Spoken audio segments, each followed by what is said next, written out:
Ladies and gentlemen, welcome to Lolz. It is Wednesday night. We are coming off of a big show last week, a Vegas Dave deep dive. But this week, we, of course, have the Masters. It was time to get back in those betting and DFS streets and to bring in our guest of honor here to help guide us through these Masters waters. Matt Jones, welcome to the show. Yeah, thanks for having me. This is nice. I feel like you're Masters correspondent or something. Yeah, I was checking our last group DM. It was from November. What major was it Masters? Yeah. Because the COVID Masters. Yeah, the COVID adjusted Masters. Okay. So yes, everyone has their kind of their roles now on this show. And I think you've entrenched yourself as our Masters guy. Perfect. And also, congratulations, Matt, a father once again. Yeah. Yep. Got two now. So I don't know if that's the way you say it. A father once again. That works. Okay. All right. Yeah. Nice. It's true. So it's factual. Have you been not sleeping much this week?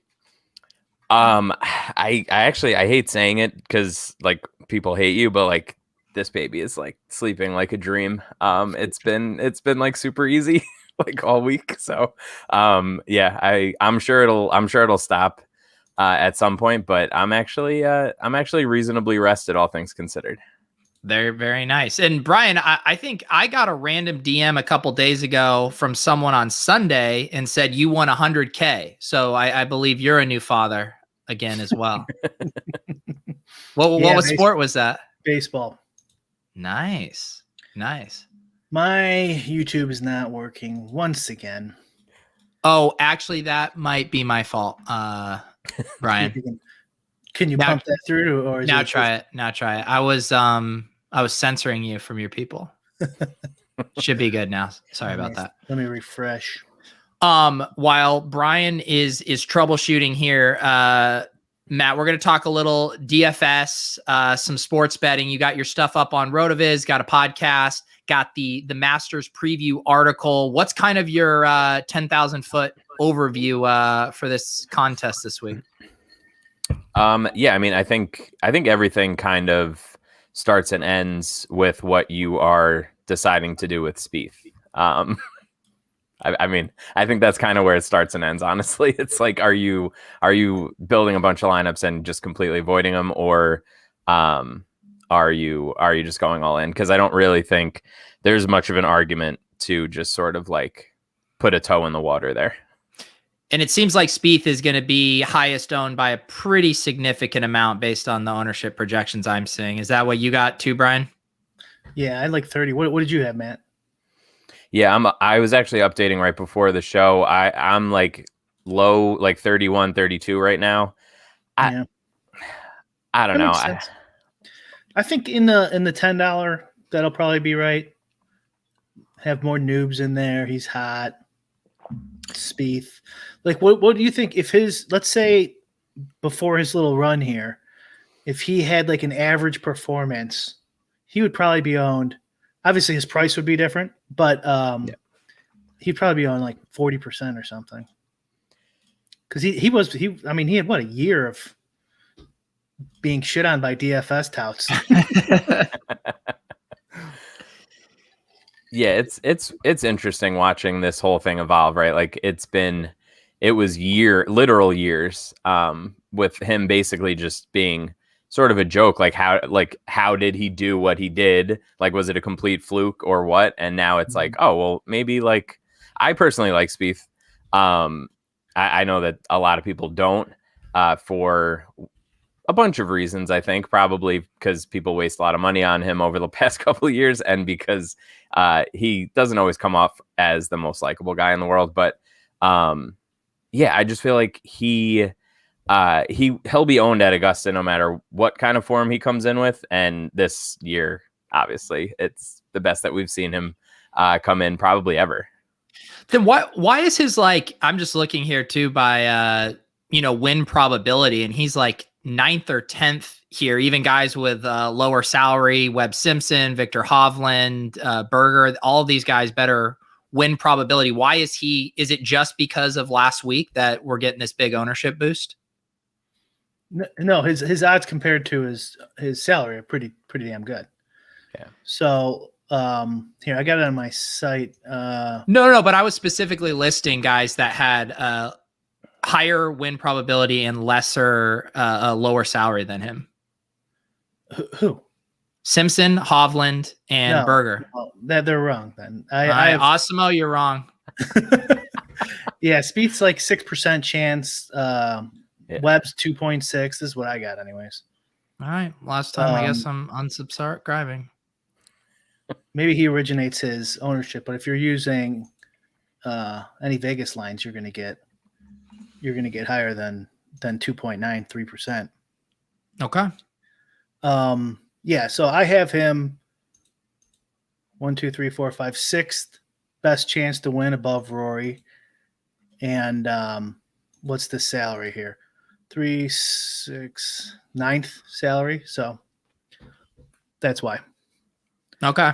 I did and also that doesn't make any sense. So like if his odds were that low, his ownership wouldn't be that high. Yeah. I don't want to throw Osmo under the bus, but he does have him at 2.6. We do that. All right. He has Jordan Spieth at 2.67% win percentage, 9th in the field. So take it up with your local Osmo tout. Don't kill the messenger. Wait, is that Vegas odds or like their odds? That's what I'm saying. He must originate his own lines. Yeah. So he's fading. Now I got to say what I have Spieth because I didn't bet him for obvious reasons. Like how the hell? There's no value there for me. Let's see what I have here. What is he? 9,400. Here, let me. Yeah, that's what I have him at. I have him 2.3 win. So let me go to the. I didn't mean for this Masters preview to get so in depth in the weeds. Over. I knew I shouldn't have mentioned Spieth. Yeah. But seriously, this is the whole conversation, right? Like this is what's happening with everybody. Even like my buddies who don't like play DFS that much or bet that much are like asking me about Spieth. You know what I mean? Like everybody is talking about Spieth, which I think probably gives some interesting under the radar people. Bet 365 has him at 8.3%, FanDuel 7.3, DraftKings 7.7, William Hill 8.3. These are one-way lines. Let's you guys keep talking. I'm going to go to the bookmaker versus. Where have you done any of your MME runs yet, Matt? As far as like what I'm playing this week? Yeah, like what percentage of Spieth did you end up in your first runs? Yeah, I'm just fully fading. I think actually I really wanted to ask Brian this question. I always struggle sort of batting this around with like, you know, X guy at whatever price at whatever ownership. Like, what do you consider them like paying off their salary, right? Like obviously DraftKings Golf is a 6-way parlay and you have to get a bunch of other shit right also. But like realistically, if he's going to be 35% owned, he probably has to finish in the top like 5 at his price, Brian. I don't know what's your thought there? Like, yeah, I don't use those because I build out like a full sim and then just it picks it for me kind of deal. But if I wasn't doing that, yeah, I would definitely look at those and compare. Like as long as you're doing some adjustment for ownership, I think it kind of works itself out. You know, that's something on leverage that Pete and I talked about like almost a year ago, where people think leverage is like I have more than the field, therefore I have leverage. It's like, well, at least in my opinion, that's not leverage at all. Right. That's just you having more than the field. Like, what if your guy sucks, or what if you don't know that he's not even going to play? Like, that's not leverage. Like, leverage is for some reason, like if that guy does bad, your guy will do good. Let's say they're oppositely correlated or something. Right. In basketball or something like that, or you know, whatever, for any of those type of reasons, or for ownership purposes. Like even in golf, I always think of it as the salary ranges as like positions, kind of, right? Like 10,200 and above is one position, you know, 9,000 is a position, 8,000 is a position, right? And like all those guys in that range. and so that the leverage could be found there too. I do have the Spieth numbers up, but yeah, to more fully go into what I do, after I kind of like sim out all these like various lineup options, golf has like gotten really sharp over the last couple of years, DFS wise. Yeah, I know sports betting wise too. And there's a correlation there, of course, but so like you're not gonna see a lot of edge, I don't think, where the field's at Spieth at this, and you're like, no, this is a definite fade or definite. Like I think a lot of people are just thinking they know more than they do, and like, nope, this is a bad spot for Spieth. I'm going underneath. But I don't know, like it really matches up. At certain points during this football season, I sent Pete some DMs too. I'm like, look at this, like the ownership's like pretty much where it should be on all these players, except for like a few of them. Like James Robinson was under owned a lot during the season. So it's tough in golf. It's really random now too. Like it's a tough DFS game. I mean, I think of it more. This is probably one of my last majors where I'm going to put down a significant amount of money. Like I don't know how much I have. It's like 40 or 50,000 going just on DraftKings. So like, if I don't win or do decently well, I don't know if I'm gonna keep playing golf, but I'm not gonna go crazy. Yeah. I mean, go ahead, Matt. No, I was just gonna say, like to piggyback off of that, like 5 years ago, if a guy missed a cut, like he wouldn't be owned the next week, and like that just like you could have like a top 15 golfer in the world, and if he missed a cut, people would be like pissed and not play in the following week. And now that like even like little stuff like that, just there's just too much. There's too much analysis. Everybody knows everything. We know like what we should be looking for to fade guys and not to fade guys, and that kind of stuff just doesn't happen anymore.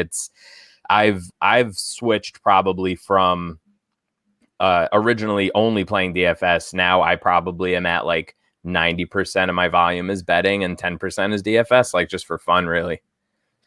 Do you have any bets on Spieth in the I don't know, the T20 type markets? Every year around Thanksgiving, I pick a future for Spieth at the Masters because I can't deal with the course history garbage. That's like kind of my thing of like not really valuing course history. So I just always have a future on him at the Masters, just as like an emotional hedge. There you go. So who is what guys? Brian, I assume you don't have a ton of Spieth based on that ownership. I do. I have 100%. No, I have 35% as of right now. Okay. All right. Like I said before we started, like I might do one more time my process, and then that seems a little high for you. So like as I kind of like make smaller adjustments based off my sim, I had like under the field, but as I'm like kind of getting rid of some lineups, he started gradually going out to being over the field, but he really was on the cusp of a fade too, which I really don't know what to do with him. If this was 2 years ago, like Matt was saying, I think he'd be like 40% on because he won last week. Yeah. So like, I don't know if you even want to make those adjustments in your ownership guesses, but if he ends up being 37 or something, then I would probably be off him. So Brian, do you think, I feel like every week there's a handful of guys, cause I do my ownership projections and I follow it pretty closely. And I know you do as well. Do you think that Spieth is more likely to come like well under what everybody's expecting, or you think he's like more likely to go over what people are expecting? If that makes sense. Like, I think we could be surprised either way. I just don't know which way it's going to go. I know nowadays, who knows? But like, I mean, if I had to bet, and let's say what's the over under 31? If like the over under, 31, let's say, I would say in the $10, I'd bet the over if it was like no vig. But yeah, if he came in at 28, that wouldn't shock me. Yeah. We got like moving down the other big chalk. TTT Rock says Connors. I was seeing Paul Casey maybe being the second guy behind Spieth. Then you got some of the big hitters up there, Bryson and Justin Thomas. Anyone else in the mega chalk range I'm missing? No, I don't think so. No. Yeah, it seems like everyone else is going. There's I'm seeing like Spieth and Casey, and then a little tier break with Bryson, Justin, Berger, now kind of all bunched up there.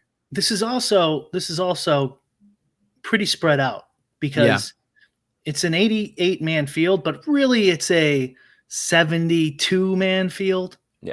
Because, if you're putting a whole bunch of, let's see here, Ian Woosman in your lineups, you're probably not Sandy Lyle action. Yeah, Sandy Lyle, Larry Mize. I don't even know who Joe Long is. But that might be me. But Freddie Couples, he could withdraw after a round with his bat. He's got a bad back. VJ Singh's a million years old. A couple of those guys might make the cut. You never. It seems like one does every year. Bernard Langer had a good one a couple years ago. But anyways, so it's 50 plus ties make the cut. So everyone's getting in. Yeah. Unless some crazy stuff happens, which there probably will be one of these guys who misses the cut. Let's who else up here then for you, Matt, is going to be your kind of pivot off of Spieth? Who are the guys you want to prioritize up here? As far as like around that price, like I'll just take Reed, like go $100 less or go a couple $100 more and play Cantlay for the like a pretty significant ownership discount. And I really like Hovland this week too. He's a little bit cheaper where it's probably not in the same like decision making process for that lineup spot, but he's 8,700, so a $700 difference is probably a bit too much to really be like a true price pivot. But those are the three guys that I'm sort of targeting in DFS. Yeah, I was getting a bunch of Hovland in my runs. Also a decent amount of Webb Simpson too. Yeah, I'm fading both those guys as of right now. I feel great about it. I'm fading a lot of guys in that 10 to 20 salary range, ranking wise anyways. Well, this is also kind of contest specific because I'm actually trying to win a CryptoPunk. I don't kind of know what kind of crazy shit you're doing in your lineups. How many people are in that one? I entered that too. Did you? How many did you put in? 1,100. Do you think we might get some overlay in this bad boy? All the DFS pros don't know what I know. Yeah, I've seen the math on it. Yeah, we're up to 1,110 out of 1,818. All right, I can dig that. What we need to get is all the NFT bros in here to come and play this contest. Soften it up a little bit. Yeah. I should do that. Someone should do an NFT clubhouse tonight where they teach them how to make a DraftKings lineup. Did you touch on Koepka? No. Yeah. Talk to me about Koepka. Well, I'm interested in Matt's take. What do you think about his wrist? And it's the major whatever thesis. Yeah. I mean, look, I think he's, good for him for making it out. I don't see him. I feel like we're going to be surprised by his ownership. Like, I think he's going to come in a little bit higher. I think a lot of people, not to the point where he's going to be like chalky, but I think he's going to be more popular than we think. From my perspective, I think that it's a big ask for him to go through what he went through with the surgery. And even just like he even said it, like just walking the course for 4 straight days is more than he's done so far. So I feel like I'd rather just like bet him as a top 10 maybe and just fade him. Like he actually has a decent number. I think it was at Bet365. I think they actually moved him up a little bit close to, I think he almost hit 30 today. I got it. What's that? 3.4 chance of winning, 3.4%. Yeah.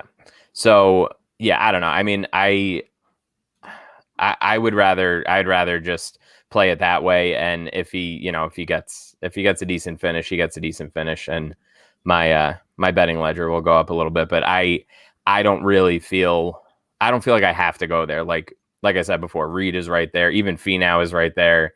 Hovland's right. Like there's plenty of guys that you could play there at similar ownership with a lot less risk. Like there's a tail risk that he pulls out, halfway through his round one day, even if he makes a cut. Like that's possible. Yeah, I think it's kind of small because he's probably doing bad anyways if that happens. I think, but there is a chance that he's doing pretty well and he just can't finish. But I think it's pretty small. Yeah. So Pete, it looks like you have something to say, but I want to No. Okay, Spieth. So here's what I think the take on Spieth should be. If you think he's like 2.53% chance to win, fade him. If you think he's like 35 or more owned, fade him. If you look at the Vegas odds, now I have them up here. This isn't the bookmaker tournament matchup odds. These are really helpful for people in deciding who you want.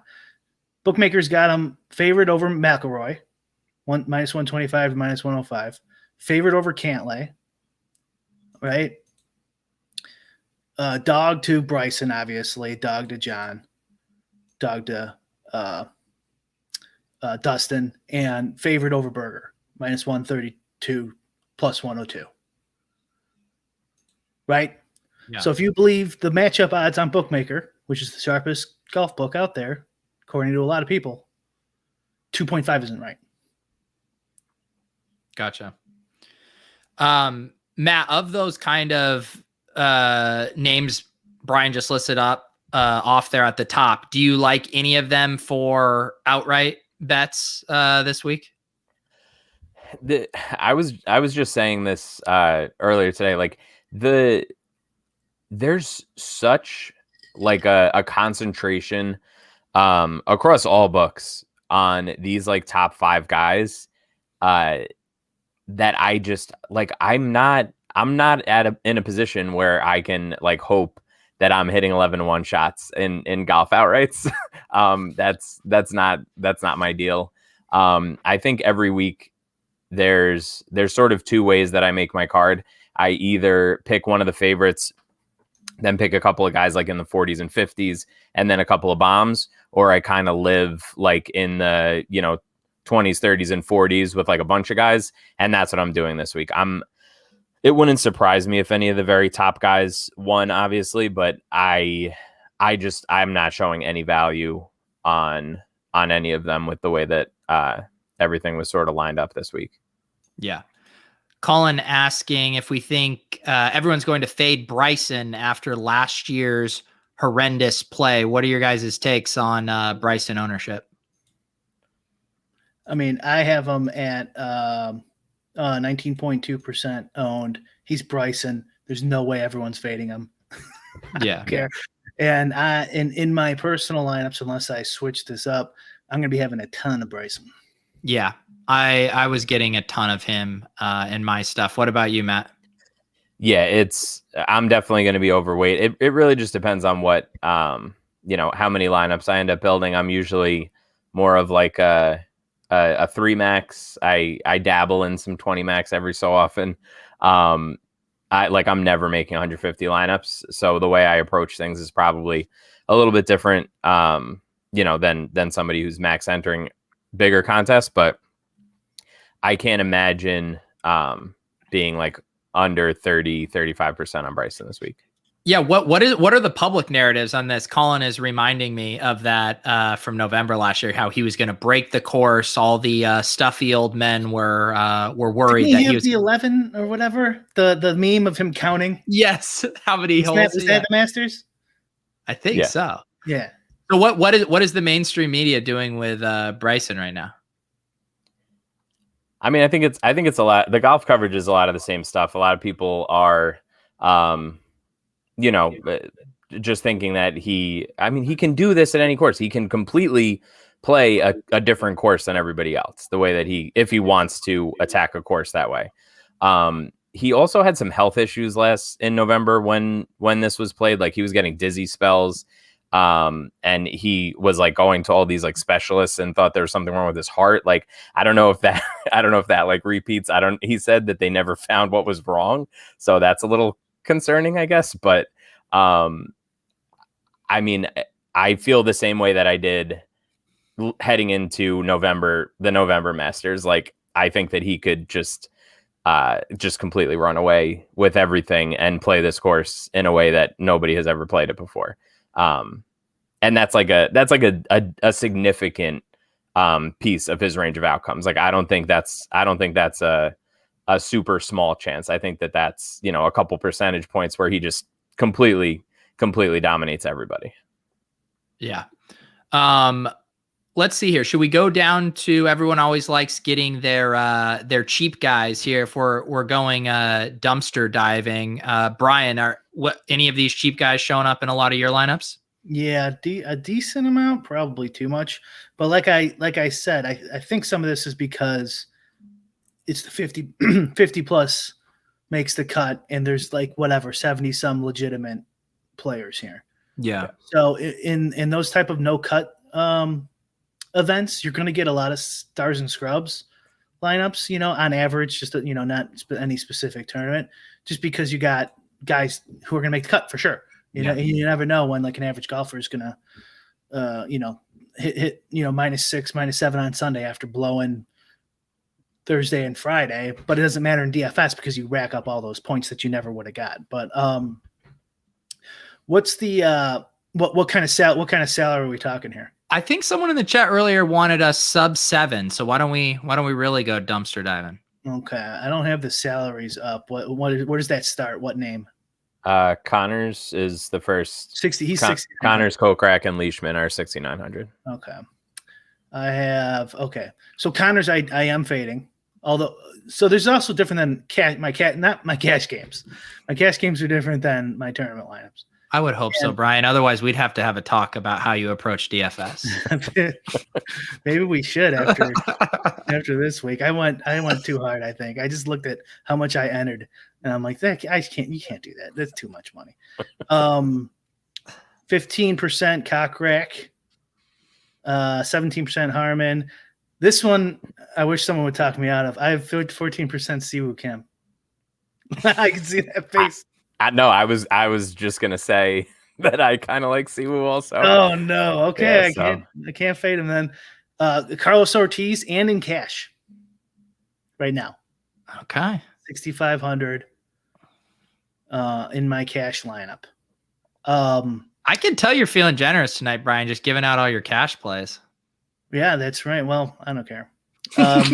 Play me. It doesn't matter. Send me head to head, bro. Luck anyways. Scoop me, bro. Golf's all luck anyways. I have 15% Ryan Palmer, which is a little scary. He can get injured here and there too. And Matt Wallace, I got 19%. I like Matt Wallace. What about I have some other guys there. Like, I guess if we're talking like long shot, Bernd Weisberger or Weisberger, however he pronounces it.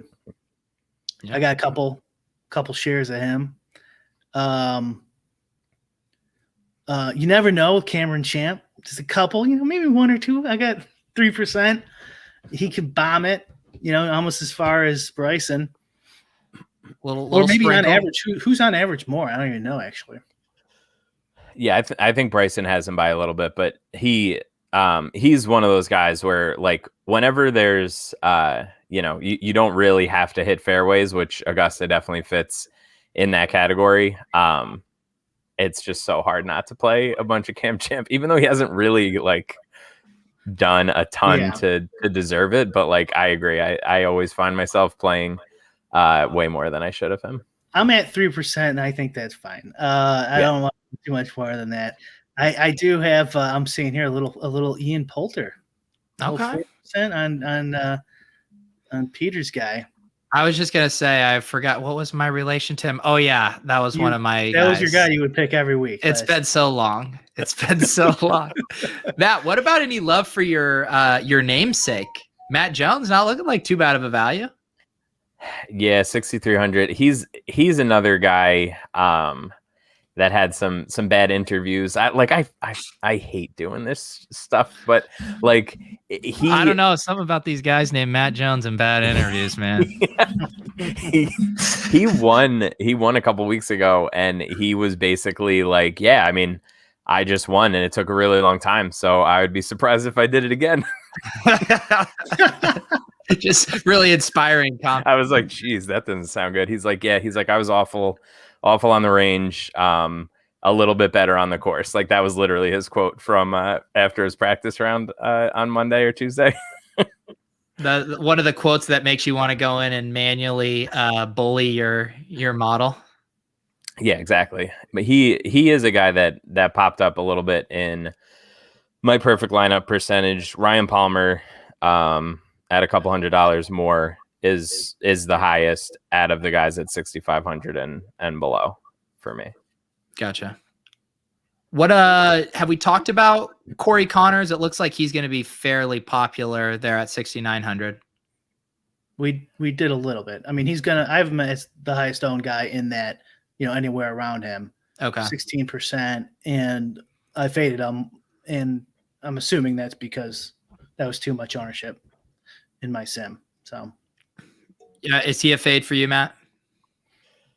Yeah, I can't wrap my head around playing him at that ownership. Like I think he's a fine play, and there might even be value on him betting wise, but I can't imagine playing him as like uber chalk at Augusta. All right, we have a question here from Coney Dog. How much Phil? I love Phil. In real life, not in DFS. So I have none of them, but I mean, a big piece of me just wants to put at least one Phil in there. Maybe I'll do that. Maybe I'll switch one lineup, but I probably won't though. I mean, he's been looking a little slimmer lately. He's been playing okay, but he is going to be 51 here coming up. It's pretty tough. I mean, I do love Phil, but he always picks up an extra point of ownership because he's Phil Mickelson too. So you don't even get a freebie on him. Who the hell is Will Zalatoris? Never heard that name in my life. He's one of the young guys. He's a good bet for like top debutante or whatever, and he's legit. Like he is sort of in the same like pedigree of like when Morikawa, Wolf, and Hovland came out. Like he sort of respected in that sort of like light. Gotcha. All right. He was on the what's the Corn Ferry Tour? Yeah. And he just smoked everybody. It's 2021. We don't say that anymore, Brian. We don't. What do we say? I don't know. It's really called the Corn Ferry Tour. Yeah, well, it was the web.com tour, and now it's the Corn Ferry tour. I prefer it as the web.com tour. I'm sure web.com does as well. The chat has Willie Z fever, man. They're going crazy for Zal. Yeah, he might be higher owned than I'm giving him credit for. He has the worst hair in sports, I think, though. Wait, like he's a real bad luck. All right, let's pull it up. Let's pull it up. Is that a bonus or a negative? Really depends. Wait, no, you got to find the right picture. I mean, what's wrong with that? I mean, that's a face even a mother couldn't love. Like, what's happening here? Okay, no, I'll give you the face. I'm just like, what's wrong with the hair? I'll find a good one. Okay. I'll tweet it at you. I mean, because that photo's unfortunate.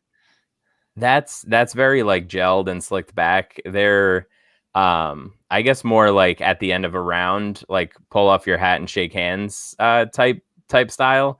Yeah, is not a good scene. Okay, man, he is a baby. Yeah, it doesn't look that bad.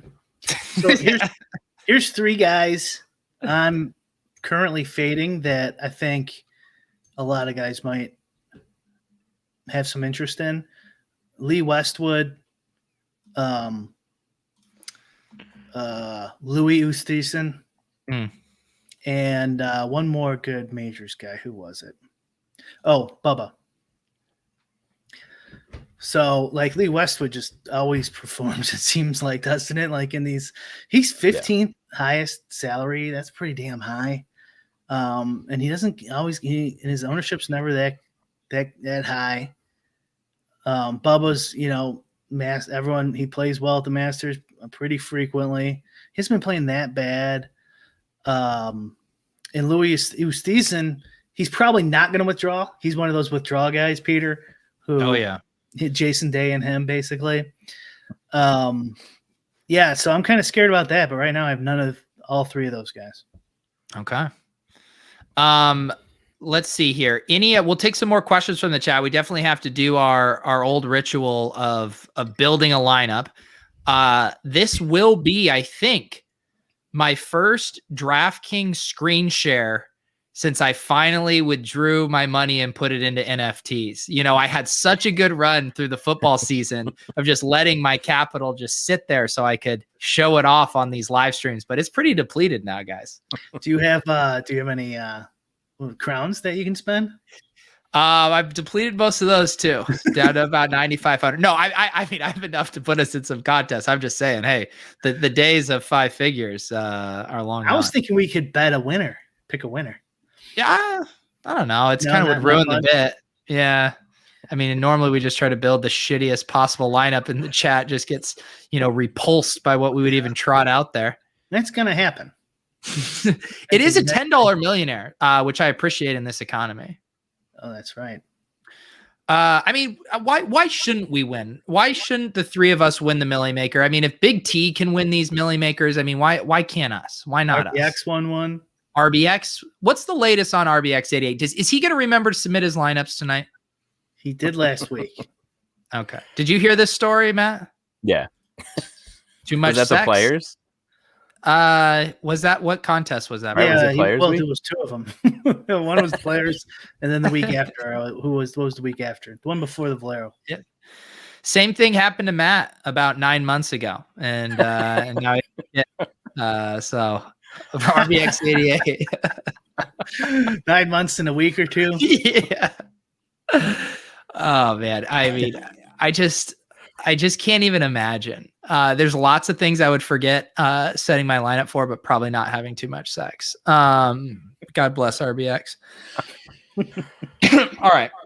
Why don't we do this? Why don't we build a lineup here? Because we do need to save a little time at the end of the show to talk about Vegas Dave. All right. Millionaire Maker here. I say we go to our guest to honor, Matt, here to kick us off. Well, Matt, do you have any, before we do this, do you have any hot takes? Yeah. On your highest owned guy, your biggest fade, anything like that? Anything that sticks out? I mean, I'm like extremely exposed to Willie Z. So at 7,300, I think we could start there and get a little crazy. Okay. Sorry, I was talking to the chat. Who am I putting in? William Zalatoris. Wow, I mean, even with that hair, are you sure? You're gonna see it this week, Pete, and you're gonna be like, "Well, Matt was right." I apologize. I did just notice I have enough crowns to enter this with crowns, so this is on me, guys. It's on me. Show expense. What a flex. Writing it off. Thanks. All right, Brian, you go next. All right. Should I go mid-range or high range? You got anything? How about Rory? Okay. Matt, what are your thoughts on Rory? Yeah, He's been playing really, really well lately.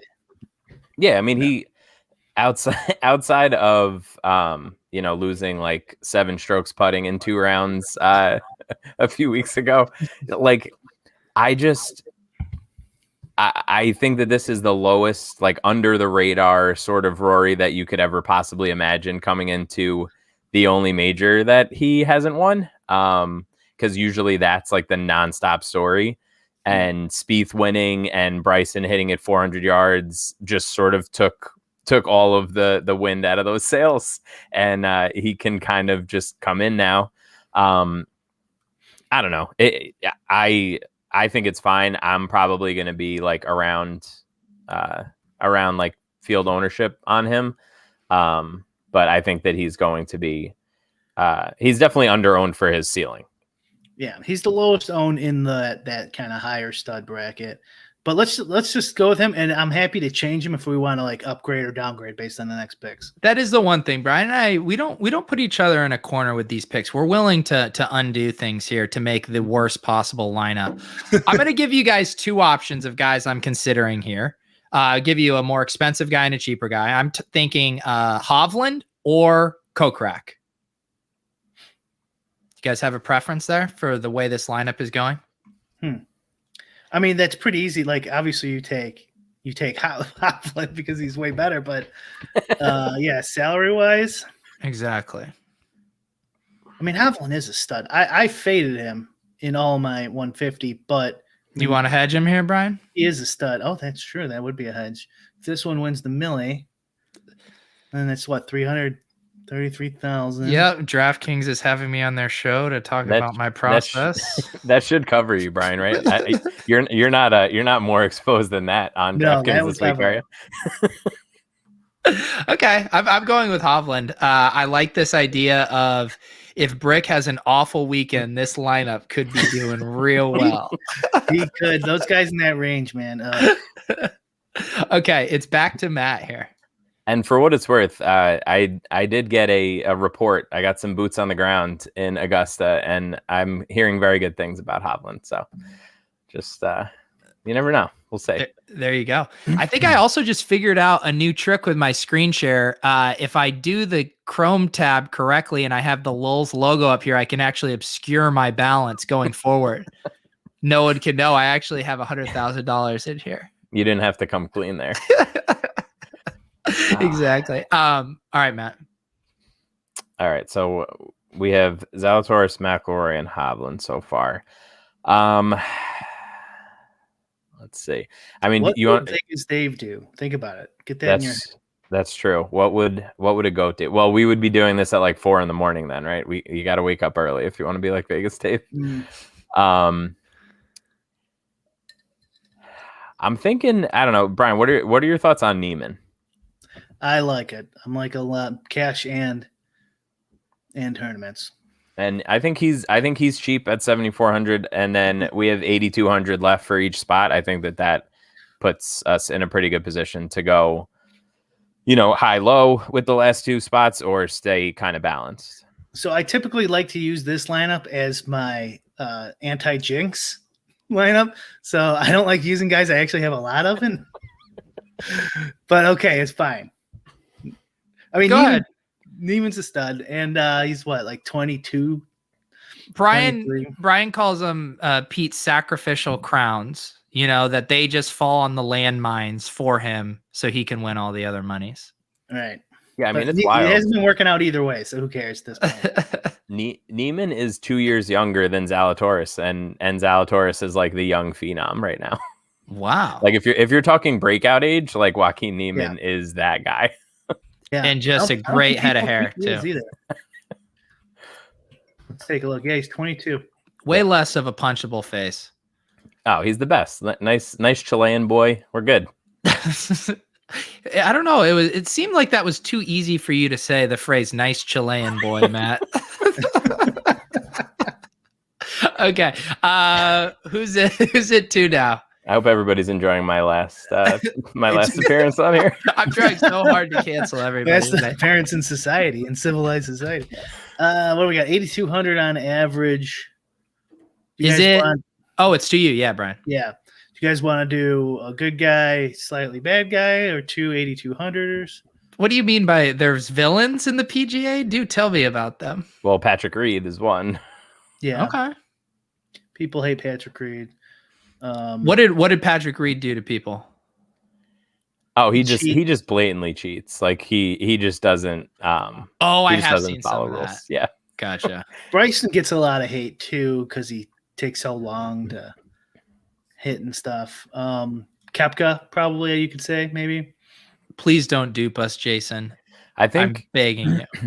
Koepka was hated until he started going on Part of My Take, and I think now like there's a lot of love for Koepka. It does. Yeah, I haven't seen much chatter on Twitter. Another guy I don't have. You know, you've earned it. You gave everyone your cash shell, so you're now allowed to just put all your landmines in this lineup. What about As long as it's not Maury, I'm good. What about Bubba instead of Casey?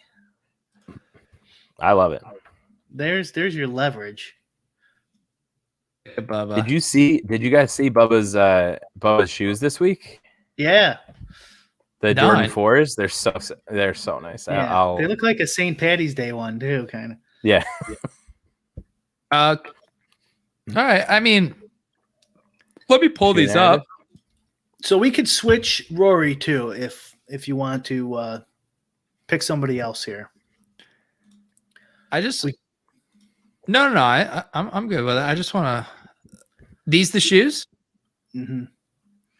Yeah. Those are solid. Okay. I'm a fan. They just seem a little plain. I didn't know how they're grabbing headlines, I guess is what I'm trying to say. It is the Masters. I mean, it's not going to the club. Wow, Pete hates Jordan 4s. You learn something new every day. You guys told me these things. I thought we were gonna have like fireworks shooting out of them or something. Like they just look like white tennis shoes to me. It's relative. All these things are relative. Am I turning into a Who boomer? says tennis shoes? What the hell's happening right now? These look like something my grandpa would speed walk around the mall in. They're shiny on the bottom. That's nice. Why don't you ask your club Top Shot aficionados on whether these are good shoes? Ask Ja Rule next time about the See Bubba what Ja Jordan thinks 4s. about. I'm just not sure if these are the coolest shoes I've ever seen, guys. I'm sorry. I'll think about it. I think you're being a little dramatic here. No, they're cool looking golf shoes. That's not saying much. Golf shoes are not impressive. Pull up other golf shoes, and then you'll be like, "Oh, those are pretty sick." All right, other those new golf shoes. Those new shoes what are those new shoes that have the pull up adjustment? Kuchar's golf shoes. Well, yeah, he wears Skechers. Yeah, he wears Skechers. They look like bowling shoes. Okay, those are atrocious. Yeah, like I mean, so imagine going to play golf in those. you have to set your baseline, in the right place if you're talking about golf shoes. Okay, all right. These are the sickest fucking things I've ever seen in my life. After looking at Skechers shoes. All right, back to business. Okay, it's on me for 8,600. Yep. Wow. Yeah. Who do you got in that range? Why don't you scroll down? Yeah, let's see here. We got Sunjay. Oh, we got Burger. Burger's chalk. We don't have much chalk, so you can take whoever you want, really. Okay. Yeah, if you took Burger, this is like my betting card. Like this is like the opposite of what Brian is saying. Like if I'm having a bad week, this lineup is also going to be bad if Burger sucks. Okay. So it sounds like this lineup is going to be bad for both of you, which means this lineup will be great for me. Should I toss this in the punks contest too? Do you guys want to go in on? No, I can't. Because then if we win, we could all be fractionally invested in a punk. I'll ship you my share if you want to do it that way too. It's up to you. All right, we'll put this into I'll put this into the punk contest as well. Awesome. Love it. Okay. Good stuff here. Let's we got about 10 more minutes here. We do need to talk about Vegas Dave. Last week Brian and I did an expose on his site. We found out that he guarantees 100-0 winners. Brian, did you pull the trigger on the merch? I did. Okay. I believe Brian and I are going to have matching Vegas Dave shirts. Not by choice. I wanted the Vegas Dave tank. The Linktree tank. Yeah. But then we had an article today that came out, and I actually we'll just set this up. So Taylor Stein, I believe, he's been doing lots of good Top Shot data analysis, and he found this account, Vegas Dave, on Top Shot that was doing very suspicious activity, funneling moments to his account via these satellite accounts, and just extremely kind of like obvious multi-accounting, botting type activity. There's no way this is actually Vegas Dave, right? I don't know. I thought so. After I read that article, I'm like, maybe I don't know as much about him. So I started Googling his name, and he got busted for giving the sportsbook multiple fake social security numbers or other people's social security numbers. So that's what he got in trouble for. And he did win like a whole bunch of futures bets for like millions of dollars. Yeah. So I don't think he's done anything totally illegal. Not that this would be illegal, but the way this guy structured this, and by the way, after our show, what was it, like 2 days later, Vegas Dave did release an NFT, which is hilarious. Well, and there he also had the BitClout scandal. Yeah, that's what he's selling it on, right? Well, how that works. I thought what I heard was he created a fake account, an Elon Musk account, and bought it up to make it look like Elon Musk was investing in Vegas Dave. And then he got accused of like selling his own, after like taking a profit. Yeah. And he's like, no, I would never do that. And someone wrote like Vegas Dave finally understanding what the blockchain, what an online ledger means. It's like we could see the transactions, Dave. That's the whole point. Yeah. I mean, he's had quite like a week in the news here. Yeah, who knew he would just get back get into the action. Yeah, I was trying to find some of the other news stories here. We just randomly talked about him too. Like, yeah, he did call that 60K. By the way, that was sharp. He did say, okay, here, yeah, and Scott BDG, here he is. When can we buy Peter Overzet coin on BitClout? I did just squat on my account name just to make sure no one grabbed it, but I have no idea what's going on over there. But this is Scott here. We got Vegas Dave update, a normal day on BitClout, daily low 4K, current price 5,900 here. This is actually incredible. Some of his posts here. Someone just asked me if I'm worried if we can't cash out here. My reply, I'm not trying to make money. I'm not chasing the money. I have money. I am here to build a legacy and help others. Not worried now about getting my money back. I play the long-term game. How did he not say the words community during that post? I mean, I think he does say it somewhere in one of these. Let's see. Sharing all my knowledge with my top holders. Remember, I make 100 to 200K a day from home off my phone. No overhead, no employees. We've seen your website. We know there's no overhead. Leases, no headaches. I'm going to help all my top coin holders with all my business tips so they can become financially free. I mean, it sounds good. And one final thing. Yes, I will invest more money in my coin, but I'm not going to announce it, as last time people sold because they knew the coin would spike up in price. But yes, I'm buying, and I have another person putting 6 figures on me too. It will happen this week. Is his name Elon Musk? God, Vegas Dave, man. So if he is okay, so Peter thinks he did not do the Top Shot scam. I don't.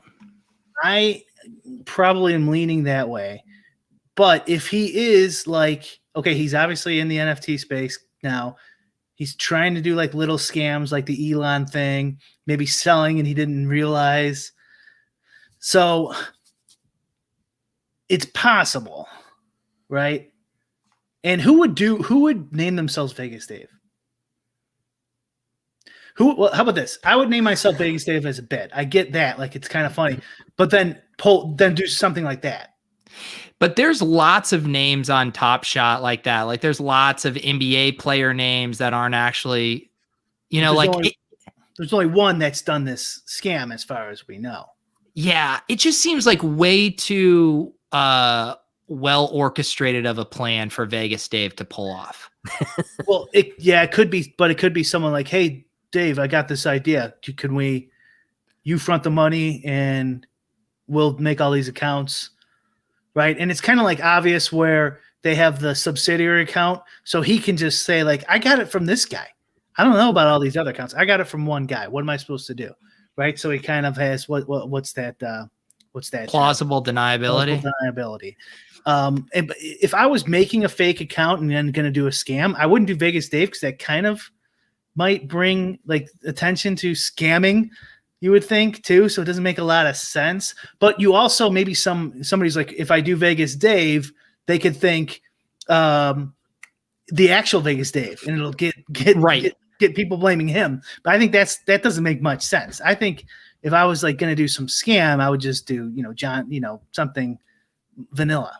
Right. And I just also, don't you think this was a pretty coordinated effort with how many accounts you needed involved? I mean, does he even really he just told us he has 0 overhead, no employees. Like, who is his community that is doing this for him? That's why I think somebody giving away free packages. Somebody approached him probably. Yeah. It's funny because there's an It's Vegas Dave and a Vegas Dave.